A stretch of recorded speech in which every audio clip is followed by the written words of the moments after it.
Flowfit is a series of movements derived from Pasara body flow. Its target is to optimize your muscle gain and minimize your fat retention. But there are some unique characteristics that go beyond conventional fitness.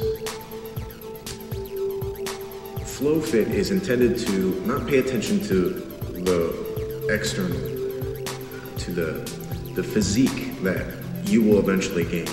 It starts by concentrating on the internal event of physical exercise. So its primary focus is intuitive training. We can think of intuitive training in three categories. And this is how we pay attention to the implications of every movement we perform.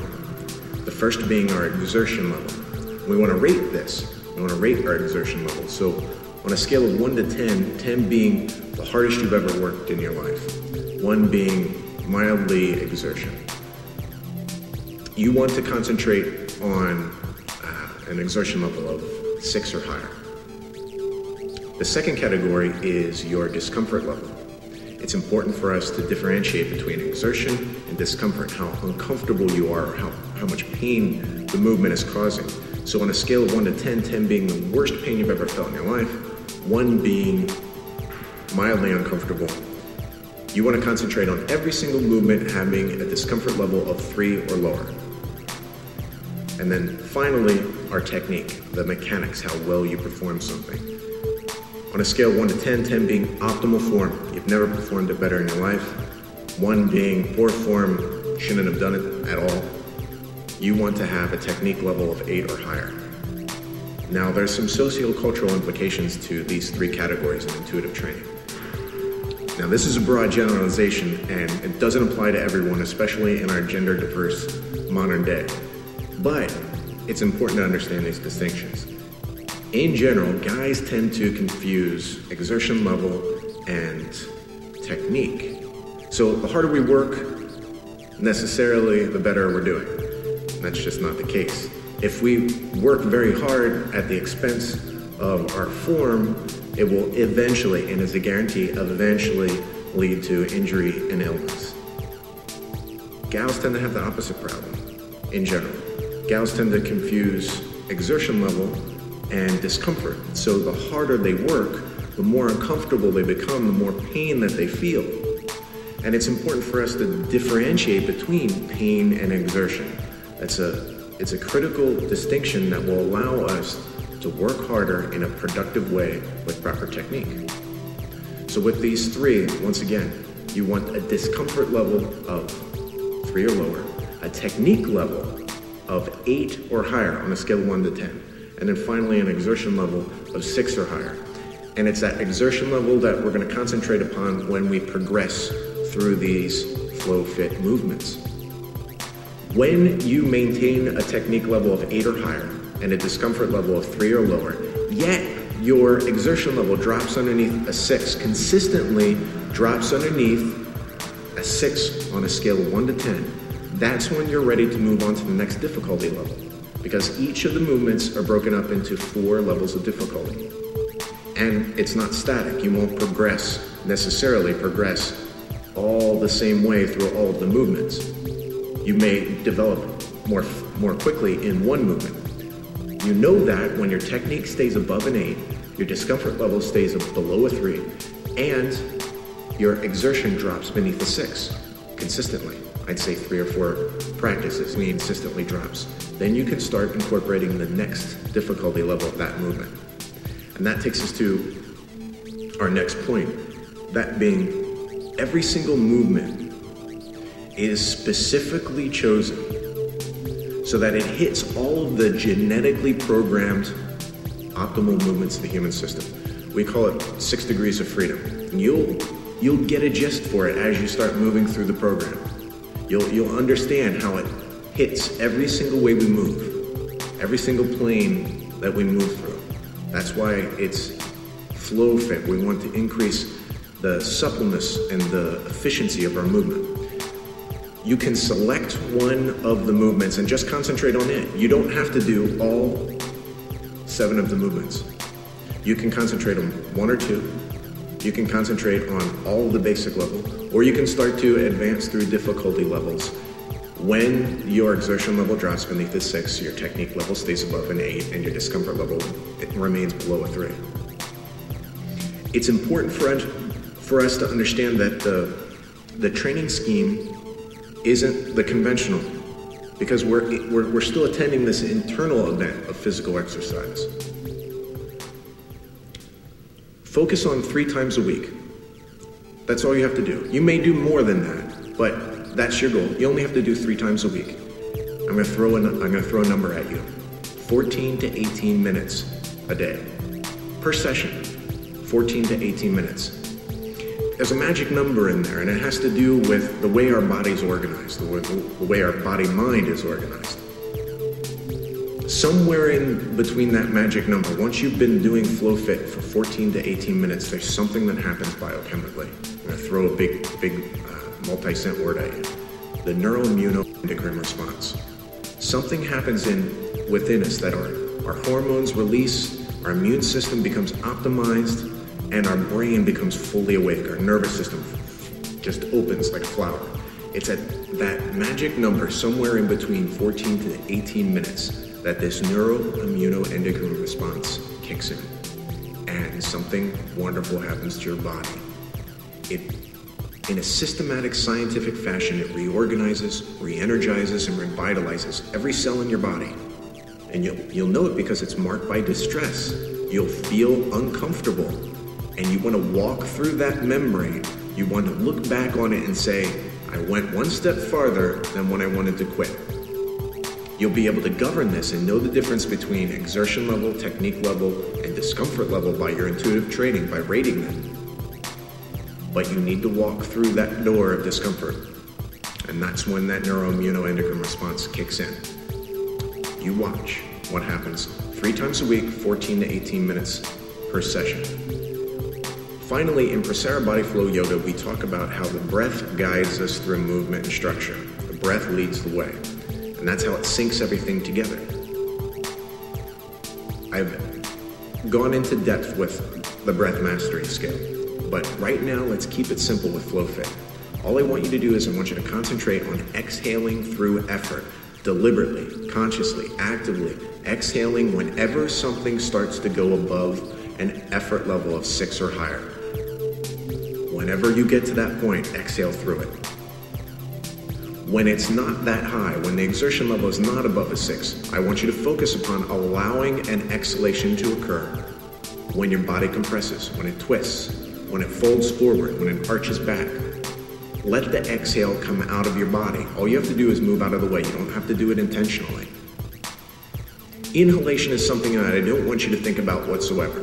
I don't want you to actively inhale. I don't want you to concentrate on inhaling. I want you to allow that to be the back pressure that's sucked back in when your body decompresses, when it bends back forward, when it comes back to center, when it untwists. The inhalation will just rush back in through your open, soft throat and nose. Allow that to happen. Your breath will lead the way. 3 times a week, 14 to 18 minutes a day. Remember, discomfort level of 3 or less, technique level of 8 or higher, exertion level of 6 or higher, and if it drops, you can move up a difficulty level. Good luck, enjoy, and explore.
Trinity squat is the juxtaposition of all of your movements. You'll always come from and depart to this particular movement. In the basic exercise, I want you to work on just holding on to a stool, a chair, a table, as long as it's sturdy, doesn't wobble, and you have it on a tacky surface, especially if you have it on a wood floor. Lean onto it to the degree that you must. At first, this will be the depth of your squat. Just bending your knees and holding your weight over top of you. If you're challenging yourself, remember, technique 8 or higher, effort 6 or higher, discomfort 3 or lower. As long as you're challenging yourself, you're receiving 100% of the medical benefits of this movement. Work up to getting your thighs parallel to the ground. Parallel. As you get parallel, start to allow yourself to depend less and less on the prop, on your stool, chair, table. You can even hold on to a pole, and if nothing else, a tree or even a friend's hands. Next thing, breath. At first, I want you to focus on actively exhaling. Sitting back like you're sitting back into a chair. Fold at the hips. As it becomes easier, I want your throat to become soft, mouth open, and you'll hear it. As you bend and compress, it forces air out of your lungs. That's the basic and most important. Once you've mastered the basic, then and only then can you progress on to fully not relying upon your prop. Keep your hands out in front of you, imagining that you're holding on to 2 ropes around a pole or around a tree, or even a tall, sturdy stool. Squat 2, you can get 90 degrees. Focus on keeping your balance out in front of you with your head up, sitting back. As you sit back, you should feel like you're falling back. Hold on to those ropes, like you're holding on to bull's horns to keep you up. Finally, what I want you to be able to work up towards is once you get past the 90, slowly, very slowly, never fast, never ballistically, let your back round. This will be challenging at first. Don't ever force it. Let it round and melt so that your bottom comes close to your heels. Don't compress your neck. Keep your head up, but don't force it backwards. Come up to thighs parallel to the ground before you push your hips forward. Exhale, fold, round. Come up, then push your hips forward to breathe out. And that completes your Trinity squat. Your second exercise is your forward press, an essential quality to human motion. Begin with your prop. When you begin, your forward press should be with an exhale. Come on to the balls of your feet if you can. Stay on the full foot with your knees bent if you can. Lean forward with an exhale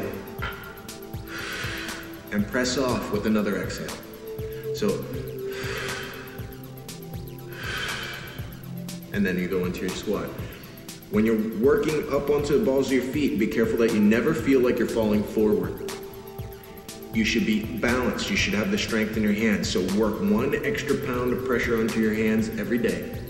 If you go incrementally through baby steps, I guarantee you that you will be going faster into your forward press than you will ever if you jump into it. 1 extra pound a day. You feel like you're challenging yourself every day. That's your basic press. After you've mastered the basic press, and the mastery means that your technique's 8 or higher, your discomfort's 3 or lower, and yet your effort is dropping underneath the 6 consistently. Good form, effort drops, means you can try the next difficulty level. Next difficulty level begins at your squat with your thighs parallel. Place your hands onto the mat. Once your thighs are parallel with the ground, then you can place your hands on the mat, shift your weight forward. If you can't go that low, if you can only go to here, place your hands down. Lean your weight forward and press back. Lean your weight forward and press back.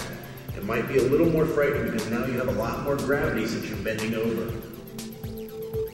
Every day, an extra pound of pressure. Every day, effort. More. Less discomfort, greater technique. You see that the hips will start to fall down for you.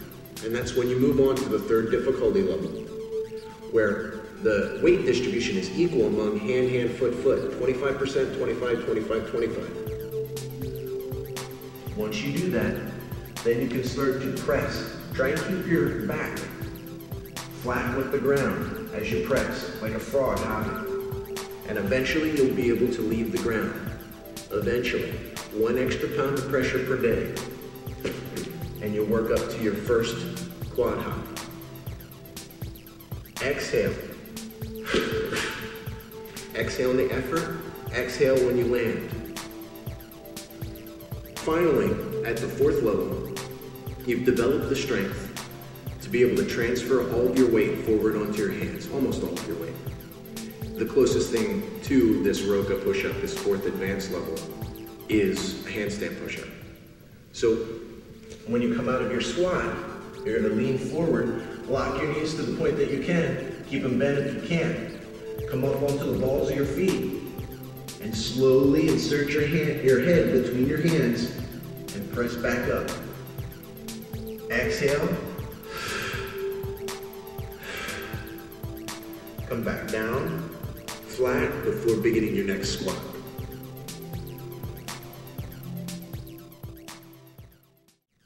Your third exercise is the leg swoop. It begins with just being able to kick out your leg while balancing on one. The balance part is the most essential.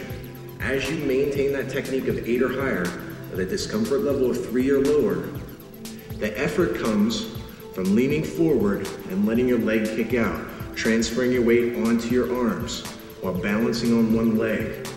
Your balance sense is your 6th sense. It comes from the organ of your skin and connective tissue. So work just 1 extra pound of pressure more onto your stool or chair or table, your prop, every single day. As you get more and more comfortable with that, where you feel like you could put your hands flat, that's when it's okay for you to go down to the ground. When you consistently have a technique of 8 or higher, a discomfort level of 3 or lower, and your effort starts to drop beneath the 6 consistently. Your second level comes where you lean into your hands. If you can't get this low, you can start up here and just kick your leg out to the side like you were in your stool. With it, exhale. As you get more and more comfortable with this twist, let your bum come downwards so that you lean more at a diagonal. Your balance, if you're going to kick your right leg out, your right hand is going to absorb a lot of weight. Left hand with left leg. If you only start by bringing your leg up,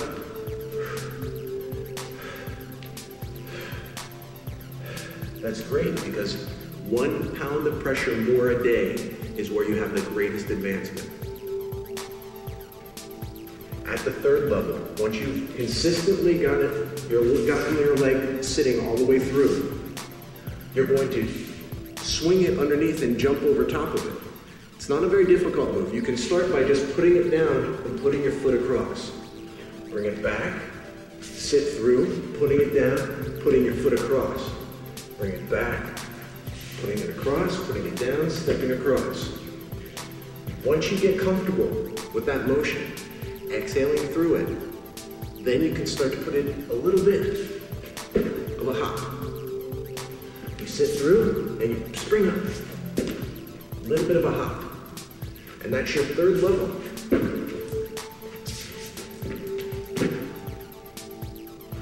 Now, when you move on to the 4th level, you need to take it just as incrementally.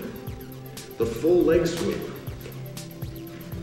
If you sit through, you put your leg down and you step over. Now your leg's all the way down at the bottom. Move it back up to the top. Put it between your hands. Put it on the other side of your hands and you're back at the beginning. You can go that jerky at first. long as you're controlling your balance. I'll do it again. Sit forward, put it down, step over, put it next to your hand, between your hands, the other side of your hands. As you smooth that out,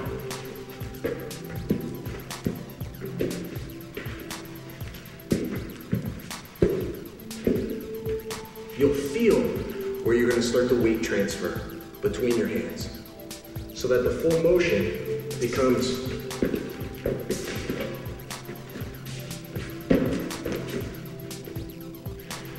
with a full leg swoop. You're going to have to concentrate on the balance between your three appendages touching the ground. Hand, hand, foot, foot. Foot, hand, hand. That requires that you work incrementally. Your fourth exercise family is the twist. In the twist, you're going to begin by first being able to move one leg backwards as you bring the other forwards. It's like the beginning of a mountain climber. I want you to be able to depend upon this chair. That's important. So that you exhale.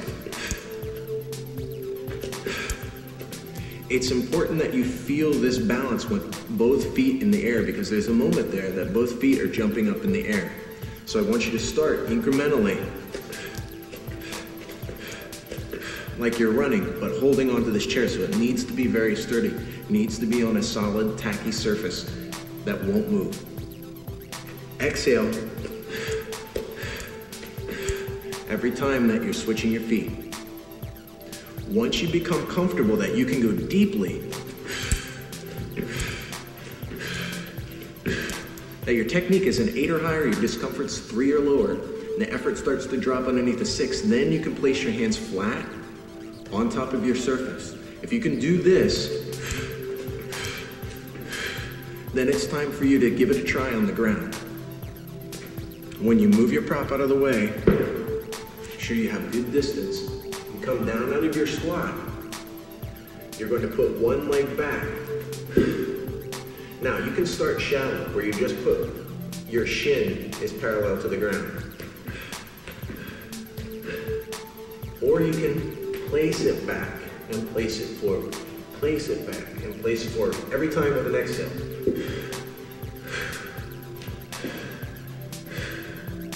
Eventually you'll work up to the second exercise, which is the mountain climber.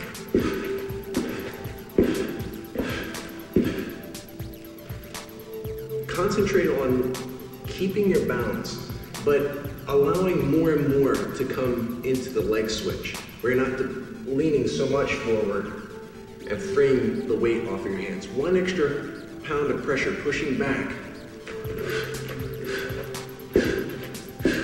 onto your legs each time. Finally, now you can start to insert your leg as far as you can go. All the way back. Your knee remains bent. All I want you to do is keep your back lengthened and hug your knee to your chest. Switch. Keep your foot in place. Lengthen your spine. Keep your knee to your chest. This is what we have to focus on. You'll feel the twist across your bottom, the deep muscles inside of your pelvis. Lift from your crown, twist, lift. Come back, mountain climber. Rotate and keep your foot in place. Hug your knee to your chest. That will develop. The more and more that your spine starts to free, the more and more that you allow 1 extra pound of pressure per day to be increasing your range of motion, you will receive 100% of the medical benefits no matter what your range of motion is, as long as you're challenging yourself incrementally, baby steps. The last one, your advanced level in this exercise family, as you step through deeply and rotate, take your arm across. As your arm comes all the way across, you're going to push your knee back against without bending over. As you push it across, start by just using your elbow. And eventually you can grab your shin and your knee. The other side. Climber back, rotate, twist the spine, push the knee aside. Come back, knock the climber around, push the knee across, lengthen the spine. With the spinal twist, it's important that you allow your spine to open up. We carry a lot of stress and tension there. You don't want to force that. That's why your technique, your 8 or higher, your discomfort 3 or lower, then your effort can increase on that exercise.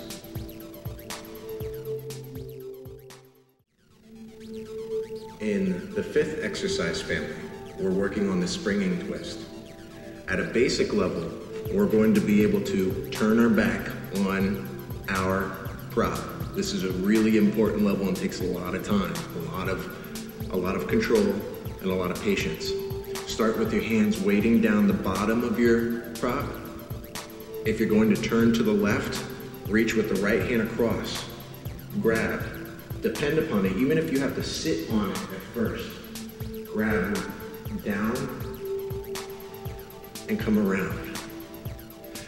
Once you don't need to depend upon turning your back on something, you can wait here, load this. Then you can start to twist with your butt not shimming the chair off. At any time where you feel this is going, that's when you need to take more weight off your hands and just sit down on your prop. This is really important. You never want this to kick out from underneath you. As you develop, switch directions, reach across top, reach underneath, reach over top, and replace. As you become comfortable with turning your back and loading your arms, then you can try and come down to the ground. At the 2nd level of difficulty, this revolving tripod, as you come out of the squat, you're going to place one hand down. You're going to switch hands by coming around in a circle.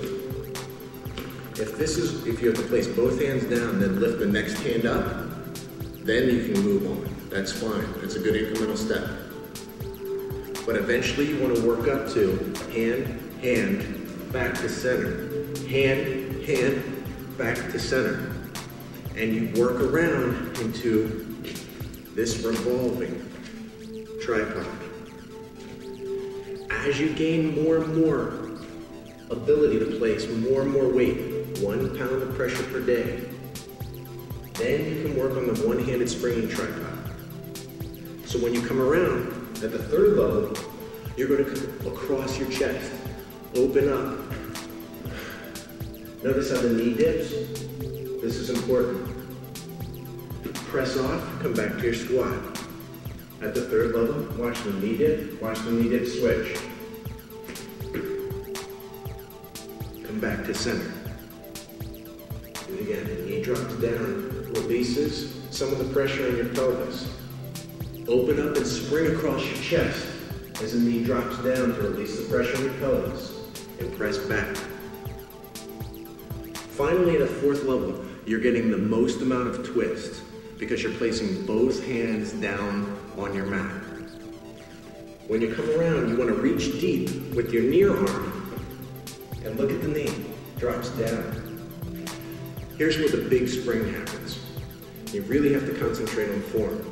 You want the increments to be one-handed springing tripod moving farther and farther backwards so that eventually your other arm just wants to go down. That's how you know to control it. Keep your technique at an 8 or higher and your discomfort level at a 3 or lower. Eventually both hands will touch. You have to spring upwards towards the sky. Open up your pelvis to do it. Press back to center. Knee drops down just like in the one-handed variant. Comes back to center. It's important, just like in the prior exercise family, that any type of spinal twist you let happen incrementally. Never want to force it. Never want to force the spine to twist. You want to allow it to open because it's supple. It's magical by nature if you just take it 1 pound of pressure per day more. In your 6th exercise family, you're going to begin on your prop. Make sure that when you jump back with both feet, you do it incrementally. If you have to start back here, that's okay. But eventually, just like in the mountain climber series, you want to be able to jump back. So incrementally, just 1 inch at a time, 1 pound of pressure more on your arms every day. Push your hips forward and arch back. Don't try and force your neck. Don't try and force it. Just look back. Try and make a circle of your eyes to your heels. Then come back onto your heels, jump forward. Jump back, hips sink forward, look back in a circle.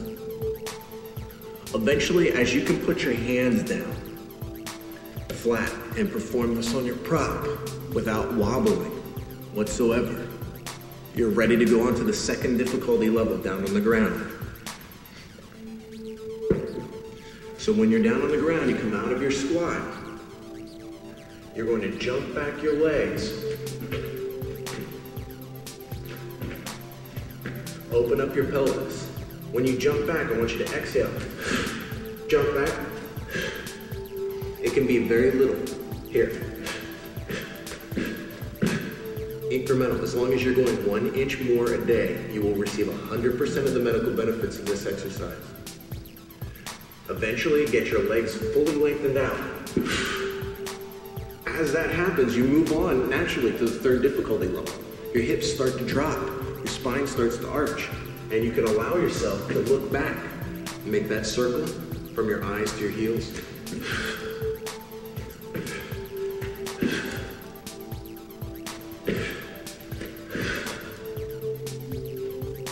Jump back. At the 4th level, we're going to add in some challenging elements to really hit home the flow of your fitness. So when you jump back, you come into this upward dog position. Press back so that you fall into a downward dog. And downward, tilt your pelvis, rotate your pelvis upwards. Try and tilt it up towards the ceiling.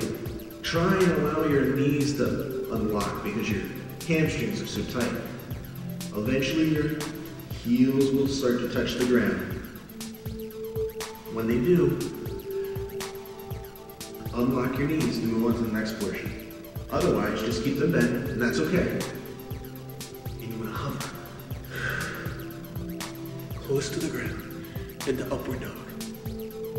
As you do, release, jump back up to center. So let's go through this again. You come back, you jump out, exhale, upward dog, downward dog, exhale, come down close to the ground, hover as much as you can, back into upward dog, come back down to the ground, hover back out, press up into the downward dog again and jump back to center. This is probably the most strenuous exercise of all 7 families. So I want you to work incrementally, 1 extra pound of pressure per day. In the 7th skill family, we're going to now work on the spinal rock. It's a natural compression to help the organs massage back into place, help your digestion with the ascending, descending, and transverse colon. Everything working from this exhale. On the basic level, make sure that your prop is nice and sturdy. Exhale, bring your knee to your chest. If this is all you can do at first, that's great. If bulk's in your way, just lift and put your chin down to your chest, and that's okay. You're receiving 100% of the medical benefits of the exercise as long as you challenge yourself 1 extra pound of pressure per day, keeping that technique at 8 or higher, the discomfort level at 3 or lower, and working for that exertion level of 6. 14 to 18 minutes per session. Eventually, you can bring your knee to your chest.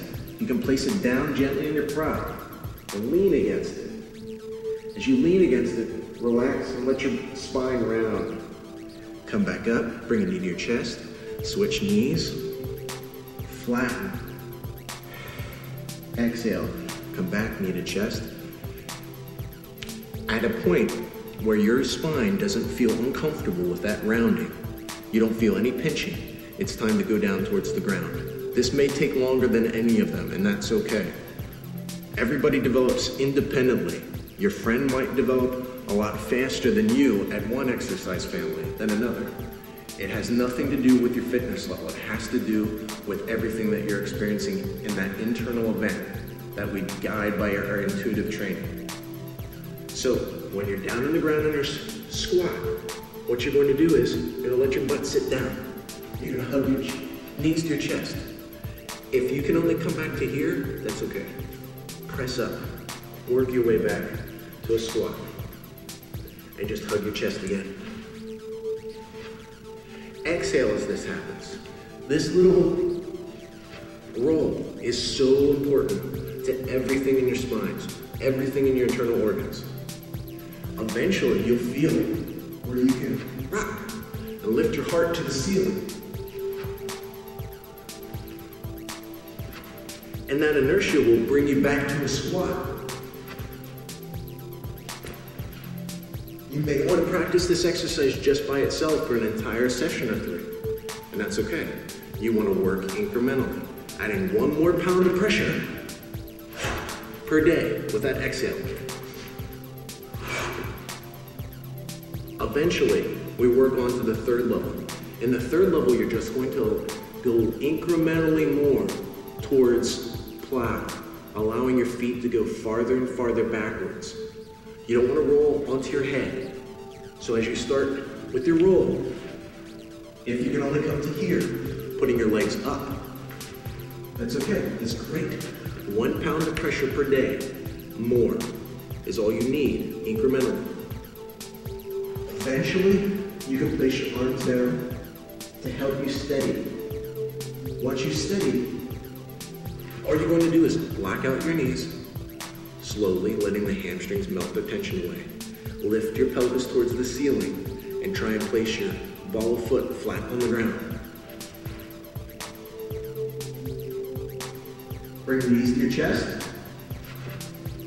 Come back with the basic roll. Each time,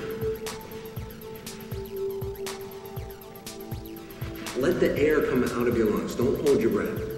You limit your range of motion when you hold your breath. Finally, you'll notice that you're getting more proficient with that 3rd difficulty level. And what happens is your knees start to suddenly come to your chest much faster than before. And it's because you're letting the air come out. Once you let the air come out, you can move on to the knee drop, which is the most challenging component of this skill family. Your legs come up, and you let your knees go to the sides of your face, outside of your ears. Your knees. Don't try and kick with your feet, because that's a danger to your lower back. Just let your knees drop as you exhale. As you exhale, pull your toes back too. You don't want to hit your toes. Pull your toes back so that you're trying to allow the balls of your feet to touch the ground. They don't have to. As long as your knees are coming down to either side of your head, you're doing well.